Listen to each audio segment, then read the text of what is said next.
And so we'll use this as kind of an outline or a guide to our conversation this afternoon. Share those. Who here has ever had a personal experience with hospice care, maybe taking care of a friend or a loved one? Most people, okay.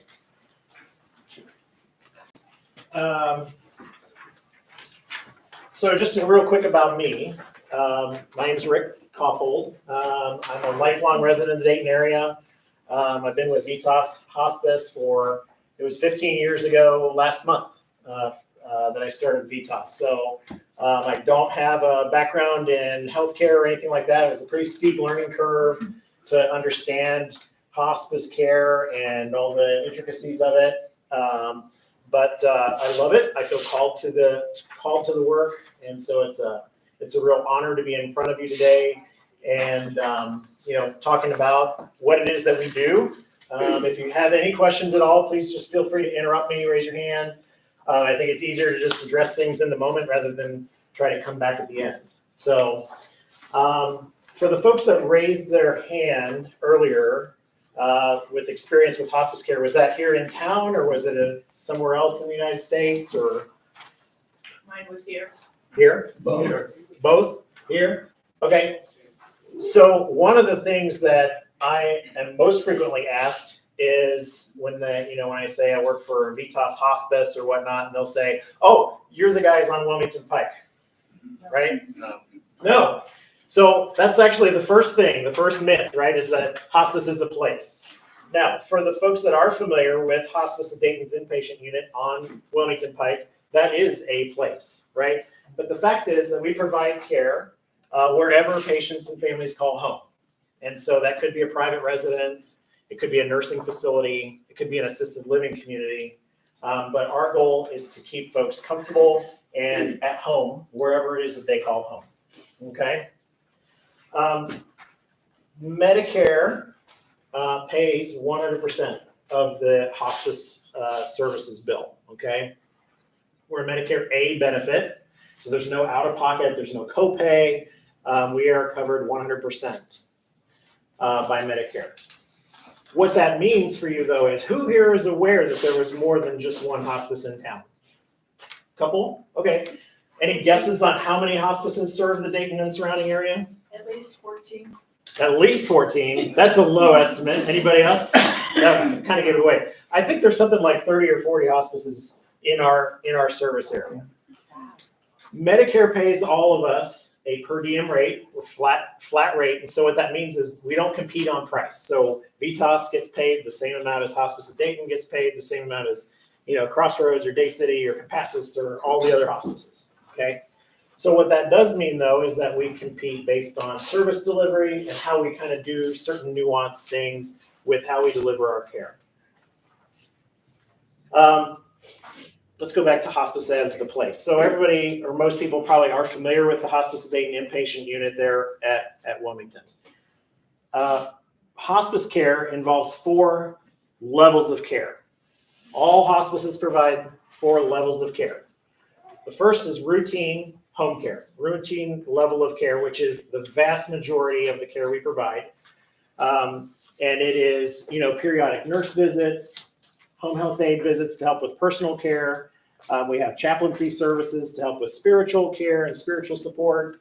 And then we have social workers that come out and help connect families and patients with community resources.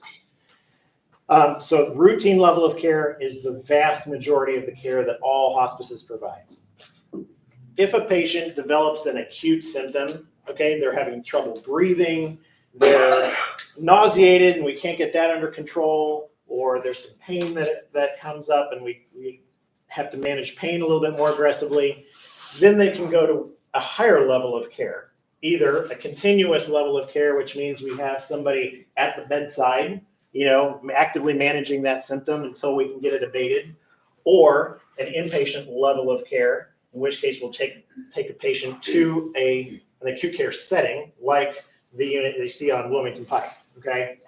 And so the takeaway from that message is when you are enrolled with your hospice benefit, you don't automatically get to go someplace. That is purely for symptom management.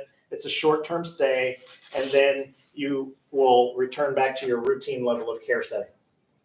Questions so far? I know I'm throwing a lot at it. What else with hospice care?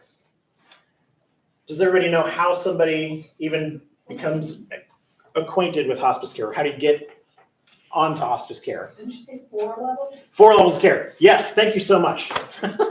It's Friday afternoon and I just saw a squirrel and now I don't know where I'm at. The 4th level of care, so if we have patients that are, You're on the name 3. so routine, continuous, inpatient. Oh, you Right? listed those together. I'm sorry, yep. The reason I set them together is because the criteria to meet either of those levels of care is basically identical. And then the 4th level of care is a respite level of care. And this is a benefit primarily utilized by our home-based patients who have a caregiver at home, a spouse, a child, a grandchild, a partner who needs a break, right? Because caring for somebody seriously ill is stressful and it takes a toll.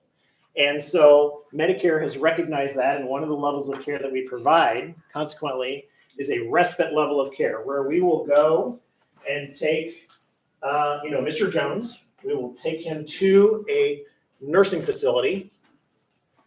We take him to a nursing facility because they're equipped to handle this acuity of patient. We will pay for his room and board. We will pay for his transportation to and from. We will pay for his medications, and all of our services just transfer with him over to the nursing facility so that Mrs. Jones can have a break. It's usually 5 to 7 days, per episode, but Mrs. Jones can do whatever she wants during that time. She can go on vacation. She can go to a graduation. She can do Christmas shopping. She can do Christmas decorating. She can just sit around and watch, cartoons if she wants, just whatever it takes for her to recover and have that respite. And then at the conclusion of that, we will transport him back home and pick up right where we left off. So that's the 4th level of care, right? Routine, continuous, inpatient, respite. How does somebody get connected with hospice services? Hospital, referral. Referral, Telephone. hospital, telephone call, Doctor. Yes, all of those. So, how someone is eligible for hospice care is, in the opinion of a physician, if the disease runs its normal course, the doctor says, you know what, if we don't do any kind of heroic interventions here, my best guess is you have about 6 months left to live. Okay? Nobody has a crystal ball. We're not going to hold the doctor to that date certain. But if the doctor says, this is roughly, I think, where we're at in your progression, I think you should consider enrolling with hospice care for support. So the doctor might make the referral. The hospital might make that referral to say, in order for you to safely discharge home, we think you need additional support, extra services, a hospital bed, whatever. And also, we think you're far enough along in whatever disease that you have that you may be eligible. The hospital might make that referral. We might get a call from the community. You may be so impressed by my presentation today, and somebody might come to mind who you think might benefit from our services. You may pick up the phone and call, or you might encourage them to pick up the phone and call. We'll send a nurse out, have a conversation, make some evaluations, get in touch with the physician, and move down the road from there. How many are familiar with Jimmy Carter? Right? Yeah. Just celebrated his 100th birthday. Yes. And he's been on hospice. Anybody guess how long he's been on hospice care? A year? 20 years? Yeah. Hasn't been that long. Doesn't worry. It's been about 18 months, right? But wait, Rick, you just said 6 months. Okay. So who here is familiar with The Price is Right? What's your favorite game on The Price is Right? Plinko? Everybody says Plinko. When I was little, my favorite game was the mountain climber guys, right? Yeah. And I was always rooting for him to fall off the cliff because I just thought that was hilarious. But now my favorite game is the rangefinder. And so who knows the concept of the rangefinder game? Basically what it is there's a prize. You have to guess, roughly what the cost of the prize is. And there's this red window that gradually creeps up over the numbers, right? And when you think that your prize is in that window, you say stop. And then they light it up and it's a big fun thing. All that to say, hospice eligibility is a lot like that red window, okay? So if today the physician says, Mr. Jones, in my best estimate, if we didn't do anything to really intervene, my guess is you have about 6 months left to live, okay? And Mr. Jones says, okay, sounds like I need to enroll with hospice care. I need to get extra support, some nursing visits and all that's wrapped up in there. So what happens is the physician certifies Mr. Jones for 90 days of hospice care, 3 months. At the end of that 90 days, we look at Mr. Jones again and we say, today, in my best estimate, what are we thinking? Well, we know 3 months have already gone by, right? But the doctor says, in my best estimate today, if nothing else intervenes, I'm guessing about 6 months. Okay? You get another 3 months, another 90 days. Then we do it again. This time, Medicare has unlimited 60-day recertification periods. That's what that's called. 90 days, and then 60, 60, 60, 60, 60. The point is, back to the rangefinder game. See, I'm going to bring it back around. That red window just moves right along with you. And so at the beginning, the doctor might have said, I think about 6 months. But we've gone 90 days, 60 days, another 60 days. If the doctor can still say at this moment, and now we've gone, 6, 8, 10 months later, if the doctor can still say, in my best clinical judgment, I'm guessing you've got about 6 months, then we recertify and we move on down the road, and Mr. Jones gets to continue to benefit from hospice care. Any questions on that? Because now I'm going to throw a curveball. What if we get 90 days out and another 90 days out, but this time the doc says, you know what? You're doing really good. You look good. You've pinked up a little bit. You're breathing okay. You're not in any pain. You might have a year, maybe a couple years. Who knows? Well, then what happens?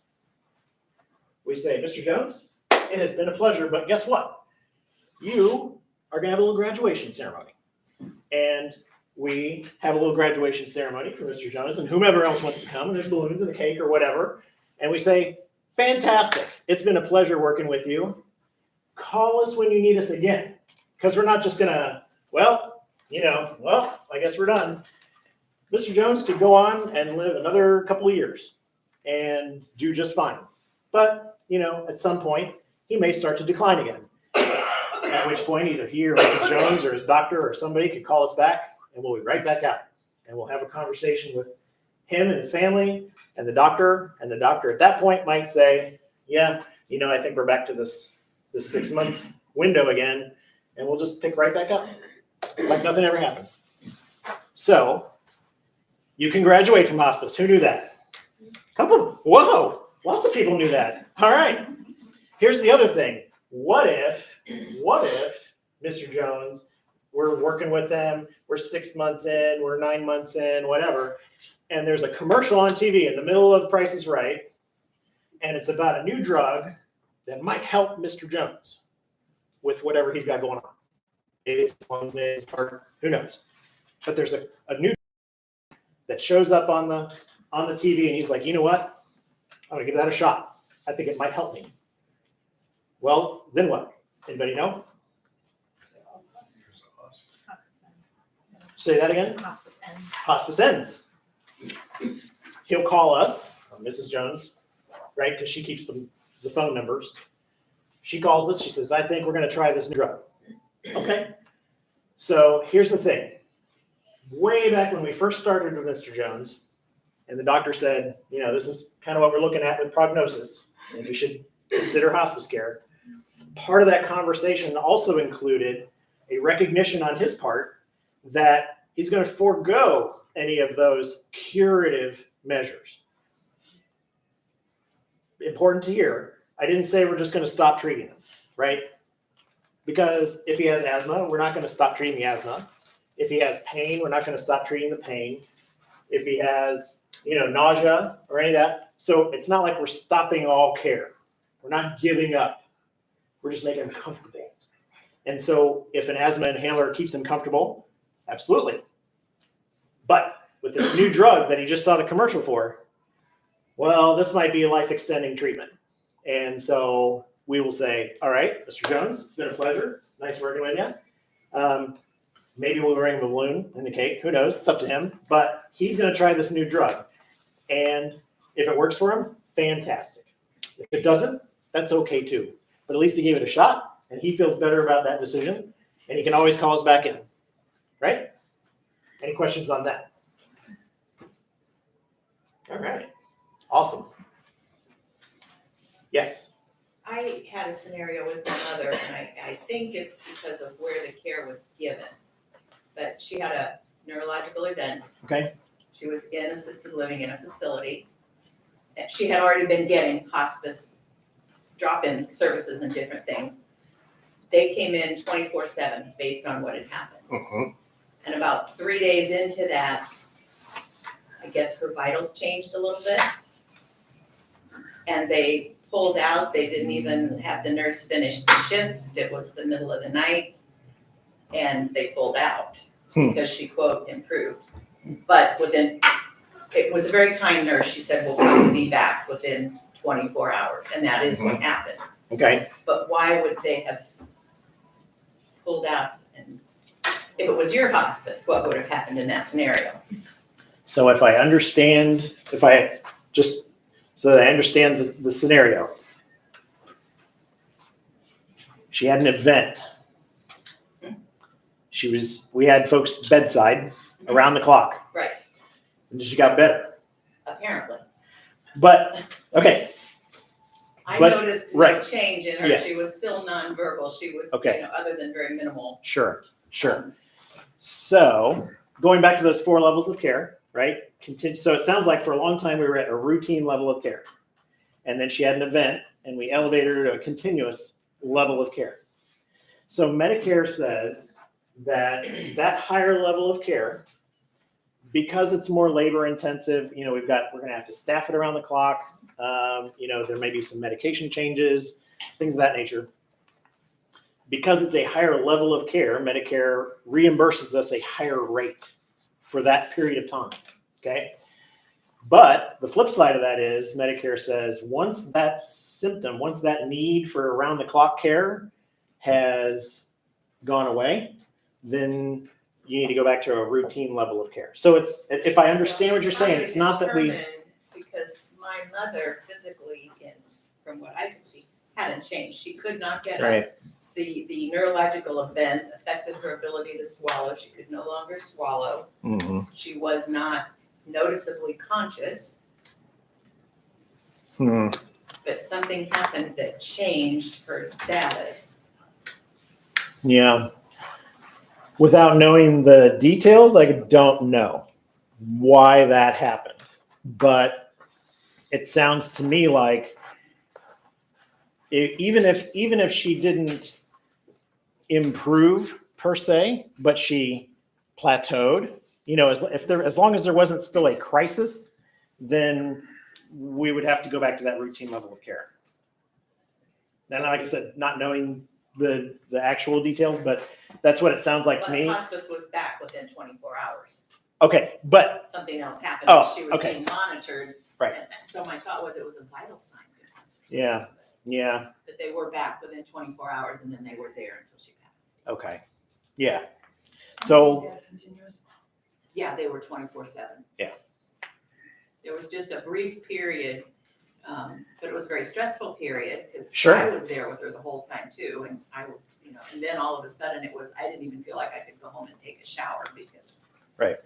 there was nobody there. that's my best guess as to what happened, but yeah. Any other questions? Okay. Who here has heard of palliative care? Who here can explain palliative care? Okay. All right. You do that. How about if I do that? Okay. So you will hear the word palliative care in contrast usually to curative care, right? So palliative care, everybody here, I promise you, has experienced palliative care at one time or another. Because everyone here, I guarantee you, has had a cold or a flu or the chicken pox, right? Anybody not meet one of those three criteria? Is there a cure for the common cold? No. However, when you get a cold, you're congested, you have a runny nose, scratchy throat, aches and pains. What do you do for those symptoms? Medicate, right? You take decongestants for the congestion, you take cough syrup for the sore throat, you take Tylenol or Motrin for the aches and pains. So, and you start to feel better. So what you have done is you have palliated those symptoms, but you haven't cured the cold, right? The cold will resolve on its own. So palliative care is purely symptom management. It is just addressing pain and discomfort. So from that standpoint, we can say that all hospice care is palliative in nature, right? Because we're not trying to cure any underlying illness. We're just trying to make people comfortable and pain-free, trying to make whatever time is left good time. Not all palliative care is hospice care, though. So that arrow only flows one way. And my example is a perfect example of that, well, to a lesser degree. So if you go to the hospital with a broken bone or, some kind of an event like that, they're going to fix the bone, but also they're going to give you some palliative treatment to manage pain and discomfort. But they're not going to give you a hospice consult, right? Because it's just a broken bone. So palliative care can be very helpful for people with chronic illnesses that are painful in nature, but which are not yet life-threatening or life-limiting. So just understand that there is a place for palliative care. It is for folks with, like I said, chronic illnesses or chronic disease that is not a life-limiting condition yet. When it becomes a life-limiting condition, that's when hospice is better indicated. So is there a movement within hospice to try to expand into chronic care, palliative care, or you just have to stay with the mandate? Great question. Yes.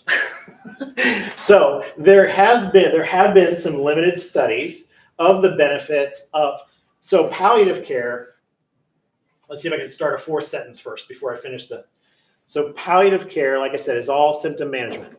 Hospice care, remember, we've got a whole team, physician, nurse, chaplain, social worker. We're throwing all kinds of resources, not just medical resources, but psychosocial resources at patients and families to give them support. There have been some limited studies to say, what if we threw this whole interdisciplinary team approach at somebody who's not at the point yet where they have a limited prognosis? What's the outcome of that if we throw all these resources at somebody, even though they have a chronic illness? And the results have been positive, right? And why not? You're getting extra attention, you're getting extra support. We're treating the whole person rather than just the leg or whatever. So I think that's coming to where, and they may not use that word. They may not say hospice because now there is, the connotation of hospice.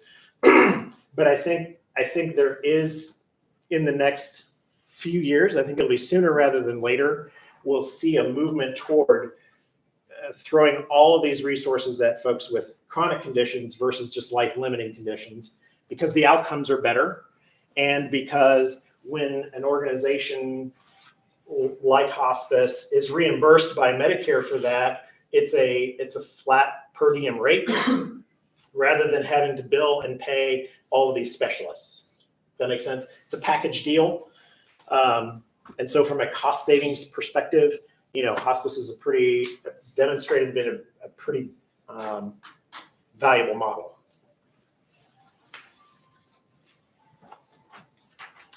So on the package services, let's talk about that. Like I said, hospice is a Medicare A benefit. We're paid by Medicare. There's no out-of-pocket. There's no copay. What all is involved in that? It is physician oversight, nursing visits, as much as needed, or as much, to whatever degree the nursing visits are needed. Could be daily, could be weekly, could be bi-weekly. That means twice a week, right? Not every other week. Anyway, the Medicare standard says that the nurse cannot not be there any less than every 14 days. If that makes sense. You're going to see a nurse at least every 2 weeks, but very often more frequently than that. It includes a home health aide to help with personal care. Sometimes it involves helping with meal times, bathing, dressing, like I said, social work, chaplain. We also have a volunteer force to help with just friendly visits and just companionship. That's all paid for by the hospice Medicare benefit. What else is included? Any medications that are related to the underlying condition for which we're involved, right? Those are all included. Also, if a person needs a hospital bed or a wheelchair or a bedside table or a bedside commode or an over-the-bed table or whatnot, any durable medical equipment is also included in that benefit, okay? So it can be, I'm not saying like, hey, sign up with hospice and we'll take care of it's not like I'm not pitching it to you from a financial standpoint. However, I think it's important to know that financially it can be a benefit. Angie. Is there an age limit? You keep saying Medicare, right? You have to be at a certain age. Right. Okay, great question. No. So while the vast majority of our patients that we take care of are Medicare beneficiaries, some are not. Either because they have not aged into Medicare yet, or they're maybe like railroad employees, never paid in, so they have a totally different benefit system. I can't speak for all of my competitors in the area. However, I will say that we, and most at least, probably all, but most, will not take a patient's ability or inability to pay, or their insurance benefits or whatever. We won't necessarily, that's not going to be like a bright line like, nope, sorry. If you need us, we're going to be there. And like I said, I don't know about the other 30 or 40 hospices in town or what their policies are, but my suspicion is that we're all mission driven from that standpoint. And so we probably all do that to one degree or another. I know that just here recently, we've had some younger patients that, we've had to work with Aetna or Buckeye or whomever to get their benefit worked out. Almost all of these insurance companies mimic the Medicare benefit, so it's generally not an issue. But yeah, does that answer your question? We do take very young patients, and part of this business has given me perspective on what's young and what's old, right? But yeah, we do take some pretty young patients. And it's an honor to support them and their families as well.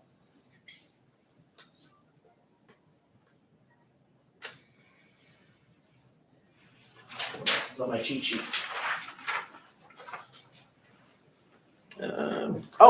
This is an important one. So also included in that Medicare benefit is bereavement support, right? So I mentioned our social work and our chaplain. This is predominantly their bailiwick. But Medicare says that hospice providers need to provide bereavement/grief support to families for a period of time after the patient passes away. And that can look like any number of things. Some families need more than others.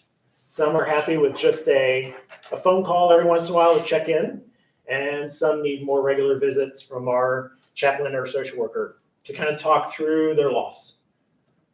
Also, before the patient passes away, there is anticipatory grief. I don't know if any of the other presenters have talked about that, but it's a thing.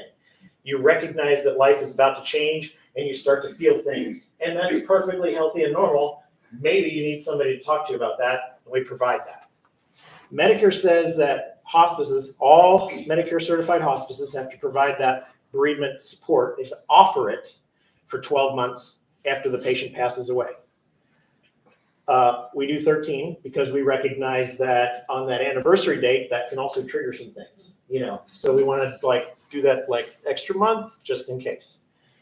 If our team identifies that there's some really complicated grief and it really requires some professional counseling, or grief counseling, then we'll make a referral to a professional agency for that. But we're always available for just, I don't want to say run-of-the-mill grief support, but kind of normal, healthy bereavement and grief support. And like I said, if there's something more complex, we're happy to make a referral to an outside agency for that, if it's needed. Who here has extra time on their hands and they would love to volunteer for us? I say that because one of the things, so remember I said that we're a cost-saving benefit for Medicare. One of the mandates that we have, that all certified hospices have, is that we have to provide 5% of our services have to be provided by volunteers, right? That's how we're helping to save the Medicare fund, helping to save them some money. We have to have volunteers. Hospice of Dayton needs them. We need them. Everybody, all the hospices need them. That can be friendly visits with patients and families. It can be office support, licking envelopes, addressing things. It can be making phone calls just to check in. How's things going? It can be, if you're particularly adept at sewing, we do little memory bears, which are super cool. I wish I'd have brought one now. In hindsight, I should have, but after a patient passes away, the family will bring us a shirt or two or a sweater from their loved one, and our volunteers will sew them into little teddy bears, which is super cool because then it's made from grandpa's sweater or whatnot. So if you have time to volunteer, I promise you we won't say no. So a lot of times you hear this thrown back and forth, the for-profit versus not-for-profit hospice. Mm-hmm. Obviously, sometimes that's used as a for and against. Can you kind of speak to that whole discussion? I absolutely can. The question was for-profit versus not-for-profit hospice companies. VITAS is a for-profit company. We are the largest provider of end-of-life care in the country. We're in 14 or 15 states. I think today we're taking care of 12,000 patients across the country. Fantastic. We are a for-profit company. Most of the providers in the area are. Hospice of Dayton is a nonprofit. We're all reimbursed the same by Medicare. We all provide the same levels of care, the same, core team. The difference really and truly is just one of tax status. And so what that gives the nonprofit groups an ability to do is solicit for donations and things like that. But all of the patient care comes from that per diem that Medicare pays all of us the same. So, I'm sure that in the tax code, there's some intricacies there as far as what we have to pay as for corporate tax versus what somebody else might have to pay. But really and truly, the delivery should be, the same stuff. The difference is just how we deliver it. So the analogy I have used in the past, and you guys just got done eating lunch, is if you're hungry for lunch and you want a burger, right? You're going to go to a restaurant and you're going to get meat on a bun with some condiments. That's a crude way of saying there's the hospice benefit, right? But if you know that you want your burger to taste like it came off a grill, you're going to go to Burger King. If you want cold ketchup and cold tomato because it tastes fresher and you don't mind your burger being square, then you're going to go to right. But it's all burgers, right? So it's just a matter of how is each place delivering that burger differently? But you're getting burger. So like I said, it's not a great example, but it's around lunchtime. It's a useful analogy, you know, so. Oh, I'm scratching. let me just make sure I checked all my boxes. Okay, you got one over here, Rick. Do what? Oh, hit me. You said it allows not-for-profit to solicit for donations, so does that mean you can't take donations if you're for-profit? Great question. Good attention to detail. So we ourselves cannot ask for donations because we're for-profit and we're reimbursed, you know. However, we do have a nonprofit foundation that people can make donations to. It's the Vitas Community Connections, VCC, yeah, Vitas Community Connections Foundation. So people can make donations to that fund, and what that fund is used for is, you know, for lack of a better word, and I don't want to abuse the trademark, but like Make-A-Wish kind of stuff, you know? And so if we have a patient who has a desire to go in an airplane for the first time, right? This is an actual example. I will find the link and do you have everybody's email addresses or whatnot? I'll see if I can get it to you and you can blast it out. Our Cincinnati program 2 years ago had a patient who'd never been in an airplane and she really wanted to go up in an airplane before she died. And so we put out a call, you know, everybody in Cincinnati, everybody who worked for Vitas in Cincinnati put out their feelers like, how can we make this happen? It's a super cool story. The patient and one of our physicians went over to Lunken Airport, got in a little, I guess it would have to at least be a 3-seater, right? Because there's the pilot too. Anyway, took this lady up in a little Cub Cadet or whatever and flew over Cincinnati. A most amazing story. I think Channel 12 down there was the one that actually picked it up as an interest story. But it was so cool because when this lady came back down and got off the plane, she said, I had no idea that Cincinnati was as green as it is. And, you know, if you've ever driven around Cincinnati, it's, you know, you're like, wow, you know, there's not a lot of trees. But when you're up there and you see, and yeah, so super cool. But anyway, that's the kind of stuff we reimburse the pilot and the fuel costs and all that kind of stuff came out of the VCC. Several years ago, we had a patient and family here in the Dayton area that I don't think it was like storm damage. I think it was just over time, their house needed a new roof. And, you know, we submitted a request to the VCC for a grant to pay for a new roof on the house because we knew that the breadwinner obviously was seriously ill. And this family was not planning to leave the house after the person passed away or whatnot. I forget all the details now, but we put a new roof on the house is the important part. That's the takeaway. All came from the VCC, which is funded by donations from, you know, patients and families and loved ones who feel moved to make donations to that foundation.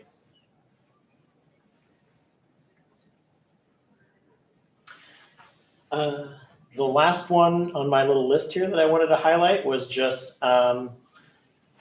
who here has heard that, you know, hospice, when we come in, we just snow them, we just pump the morphine, and then away we go.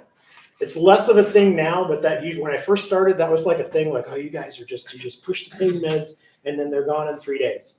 That's not at all the case. It's an individualized care plan. Medications are very tightly, you know, controlled and regulated and make sure that we're managing symptoms.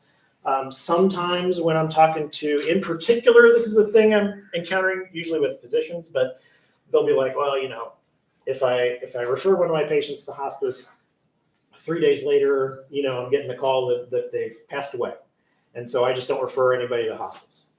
Okay, well, first of all, that's another discussion. But back to this one, it becomes kind of this then self-fulfilling prophecy, or I guess that's not the right word, but you get it.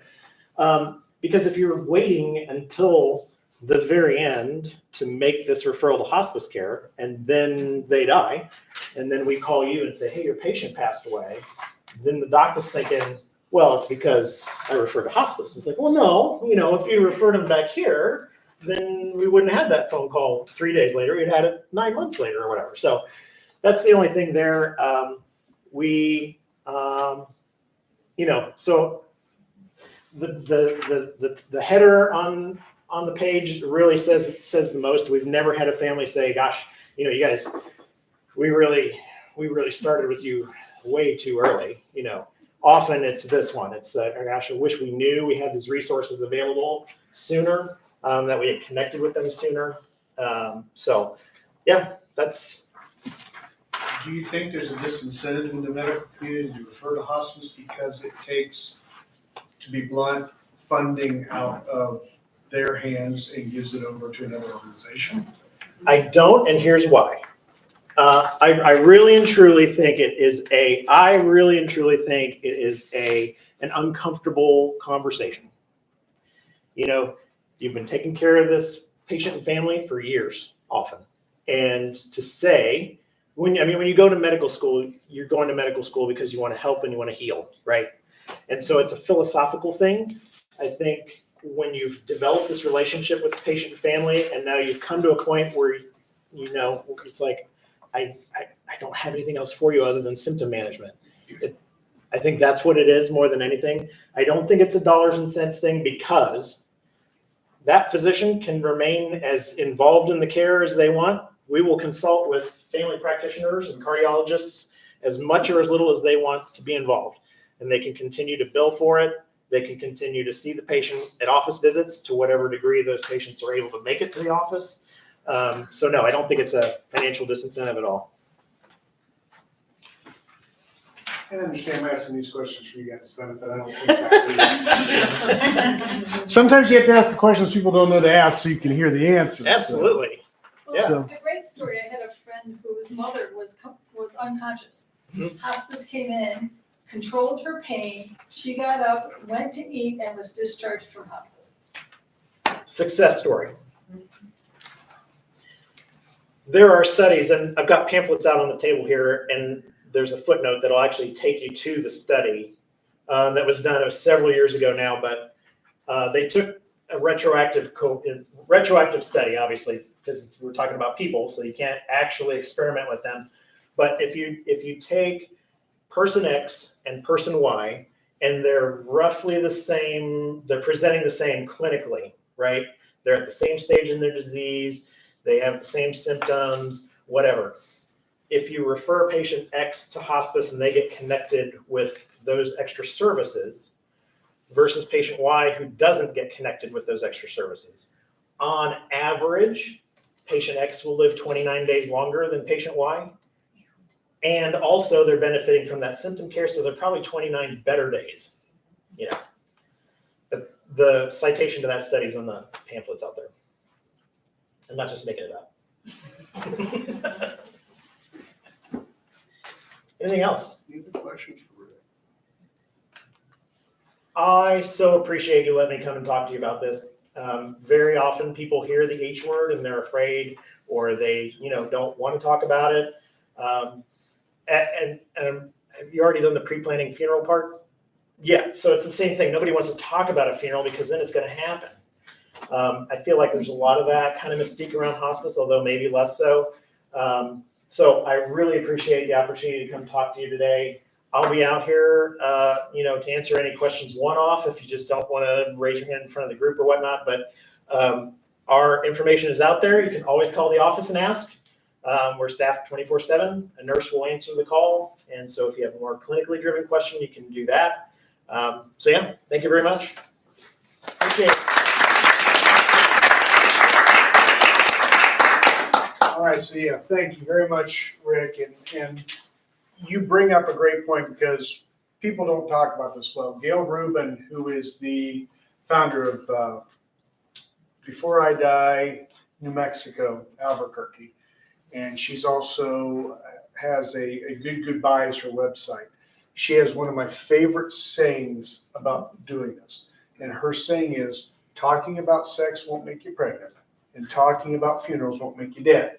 And so talking about hospices won't make you dead either. And that's the problem, right? You get this feeling like if I start talking about this stuff, I'm putting one foot in the grave. And it's just not true. And I think that there's, especially in the Midwest, something about that. We don't want to talk about certain things because as soon as we speak it, it's going to happen, right? And so it's important for us not only to share this here, but the way this thing grows is for you to go out and tell people you need to come and you need to hear this. Because somebody driving down the road that sees Before I Die Ohio up on a billboard or hears an advertisement on the radio or has something pop up, most of the time in this part of the country, they're looking at it going, no, thank you.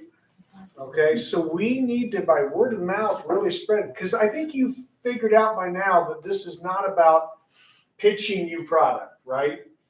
Now, I promise I won't ruin it in the last segment. But this isn't about, hey, you need to go buy my product. This is information. This is about getting you comfortable with the decisions you have to make so that when it is time for the end of your life, and life has a 100% mortality rate, when it's time for the end of your life, you are prepared for it. And more importantly, you've prepared the people you love for it so that you can focus on the end of your life, the anticipatory grief, the moments together, the grief afterwards, and not be thinking, okay, so how many death certificates do I need, and where do I need to plan the funeral, and do we have graves, and well, what would, do they want to be cremated, or do they want to, all those decisions can be made ahead of time. Folks, we have birth announcements. We do gender reveal parties now. We have kindergarten graduation. We have high school graduations, bar mitzvahs, weddings, retirement parties. And we get to the end of our lives and we're like, I didn't know this was going to happen. We plan, and we are the planningest society in the world. We plan everything. And yet we pretend that somehow there's this mysterious thing that happens towards the end that we don't know about. I hate to break it to you, but we're all going to die at some point. And the important thing about this entire weekend is to get comfortable with it, because back in the Victorian era, back in the 1800s, 1700s, mortality was so high, people got used to death, right? I mean, dying, half of your kids had a chance of dying back in those days. Parents didn't live to be 85 or 90. Modern medicine is wonderful. And hospitals, they're all wonderful, but what they have also done to a point is sanitize death for us. You don't have that death in the bedroom or the front parlor like it used to be. You don't have the anticipation that if a child's born, God, I hope they live till 5. That's a good thing. But the downside to it is that death has been pushed off into corners for a lot of us. And so we don't deal with it well. And I'm speaking for personal experience because before I went out to the Before I Die New Mexico event, growing up with my dad selling tombstones all his life, running around cemeteries, what do? Do you go look at car lots? No, we go look at cemeteries. I was scared to death of death. Terrified of my own mortality. I didn't want to talk about it. The idea of even talking about it just freaked me out. I spent a week in New Mexico just being hammered. You're going to die. Do something about it. You're going to die. And you finally realize, okay, I can talk about this, and I'm still breathing. Holy cow. Back to New Mexico with this passion. Wanted to bring our community of death care providers together to say, look, folks, this is an important subject that people need to hear. And what I want to create here are advocates. People will then go out and say, you know what? Yeah, Before I Die Ohio sounds weird, but trust me, it's worth your time. And go do it, because you're going to get information that's going to make the end of your life and the end of your life for your family better. Prepare for the end of your life so you can go on living. That's what it's about.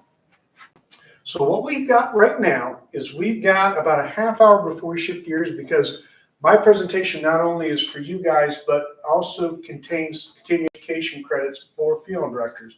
So I had to give an opportunity for any funeral directors that want to become part of this, even if they just appear out of thin air, to be able to sit out. So you're gonna have time to, there's still food over there, like I promised you, outside and want food over there, so if you want more food, that's great. We've also got the tables. You can talk to Rick. Angie is still here.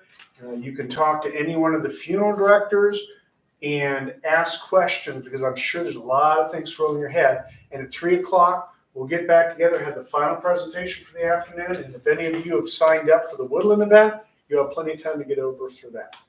Does anybody have any questions at this moment for anybody in the room?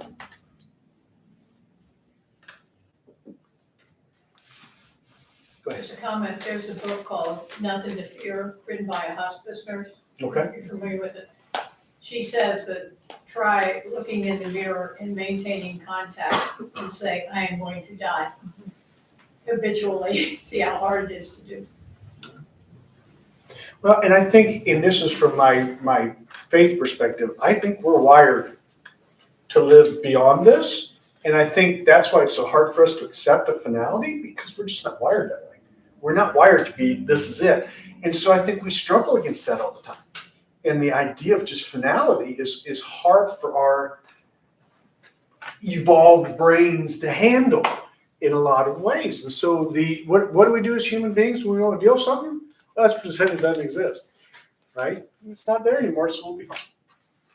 I think the other piece, we're talking about why we don't talk about it, in the Midwest particularly, I think one of the issues in the Midwest is we don't always want to talk about our feelings. We certainly don't want to be sad in front of anybody else. We absolutely do not want to cry in front of anybody else. And if we talk about it, I'm afraid I'm gonna start to cry. And God forbid anybody else should see me do that.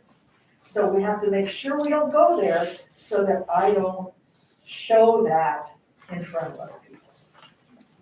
Yeah, I think the irony of Midwestern nice is that Midwestern nice is the way we project outwardly. Then we shut our doors and we're like,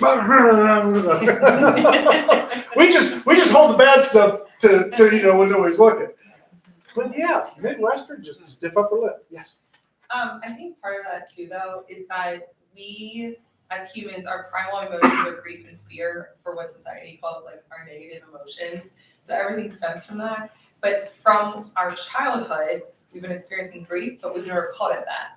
And so like when we all can probably say a time when like we were really young and a friend stopped wanting to play with us on the playground and we were absolutely devastated. But when we went to tell someone that we were feeling that way, they probably said to us, oh, well, it sounds like your feelings got hurt, if they acknowledged it at all. Well, our feelings getting hurt is not telling us that we were grieving, that this person didn't want to play with us anymore. So what we've actually done in our society, period, anywhere you go, is that we haven't been calling emotions what emotions are and been acknowledging that we've been feeling these very primal emotions from the beginning of our existence. And if we did that actually and got comfortable with being uncomfortable in these situations and calling things for what they were, like using words like someone died instead of they passed away, saying you're grieving instead of your feelings got hurt. If we interchange these things to make people feel better about what they're experiencing instead of being honest, which is really what we're all looking for, the way that we would experience grief, death, these things that we're all talking about here would be so different because we'd be learning from the beginning of our life that this is part of who we are, and it's actually really beautiful because our grief is not something that's bad. It's a witness of the depth of the love that we have for someone or something. And so like so there's like a whole tidal wave of change that has to happen, not just like this is like so great and awesome and everyone here, this is amazing, but like there's so much that we have to do to have like the tide shift, to have it be really part of our life, because we can't live our lives to the fullest if we are anticipating our death. And if I might add, I think that's a great segue to one of our topics of conversation tomorrow with Dr. Rachel Nolan. People don't understand that you don't have to lose somebody to experience grief. No.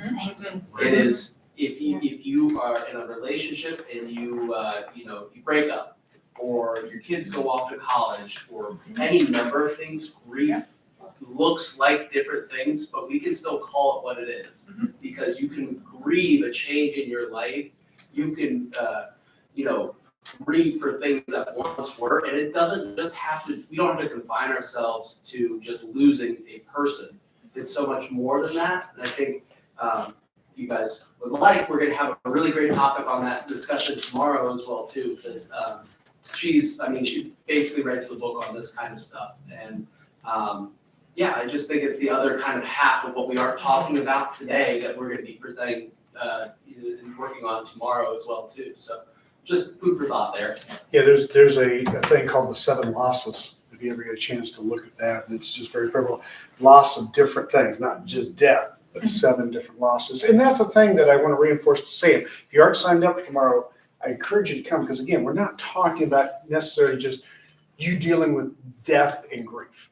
We're talking about grief in general, loss, whether it be divorce, whether it be the loss of a job, whether it be, loss is so much more profound than just death. And so we'll navigate through that in specific types of loss. And more importantly, help you to be able to come up to somebody who is grieving and not completely yuck it up. Because, that's the other thing that makes us think afraid of dealing with people that are in grief, because we're always afraid we're going to screw it up.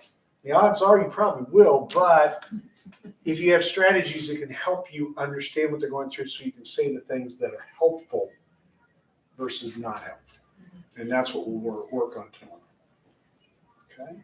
So with that, we are going to give you guys some time. Like I said, we've got about a half hour, so you can go out, check out the literature. We can open back up the outside patio if you want to get that. Eat food, because what do we do in the Midwest? We eat food. So it's a Midwestern thing. And then we'll get back together a little bit. And on that note, if anybody wants a to-go box as well too, I've got those here. Please take the food, because if you don't eat it, I will. And it's not great, so. We're gonna homemade cookies. It's dessert. Yeah, you bring up a good point. That's one of my memories, right? I went into the room and she goes back and I'm like, oh my gosh, it smells like my grandmother's house. And she's like, oh, we made you cookies. I'm like, oh, you made me cookies? Let me go fire at the oven. Keep drinking on, Sam.